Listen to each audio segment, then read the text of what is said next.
So this is your contactor. It might have a cover over it or it might not. Mechanics for non-mechanics. These are in your outdoor unit, okay?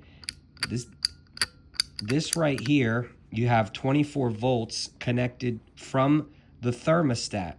Now, basically, you have 240 volts. So don't even mess with this before you first shut off the breaker to your outdoor unit. And I just want you to look at it. I don't want you to mess with it anyway. But basically 24 volts comes in here. You have 240 volts, very dangerous, high voltage down here. And that is connected to your breaker, okay? And then the other side is connected to your compressor and fan. And so it's just waiting, okay? This is acting as like, again, acting kind of like a breaker in between these two lines, okay? So this is connected at all times. You got the breaker, 240 volts going in, but it's stopped right here, okay? So it's not going it's not starting your compressor, or your compressor and fan would just run all the time.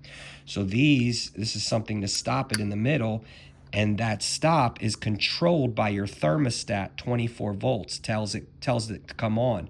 When there's a little magnet, or excuse me, a little coil in here, 24 volts connected to your thermostat. So when your thermostat says to come on to cool your house, 24 volts goes across that coil and it pulls in like a magnet, okay?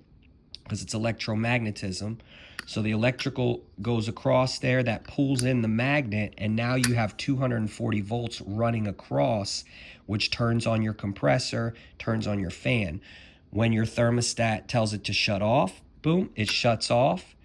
And now that magnet that was pulled in, now it shuts off, and 240 volts is no longer running through and controlling that compressor on. So what can happen is these contact points can become pitted. I'm not going to take this off, but on the other side of these contact points, it can become just pitted, because every time it starts and stops,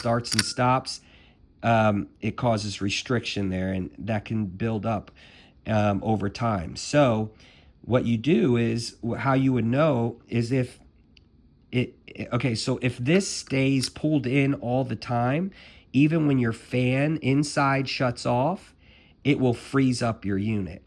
So if you turn your unit off, telling it not to run, and these things are still pulled in, then that's how you know your coil, that's how you know that the contactor needs to be replaced.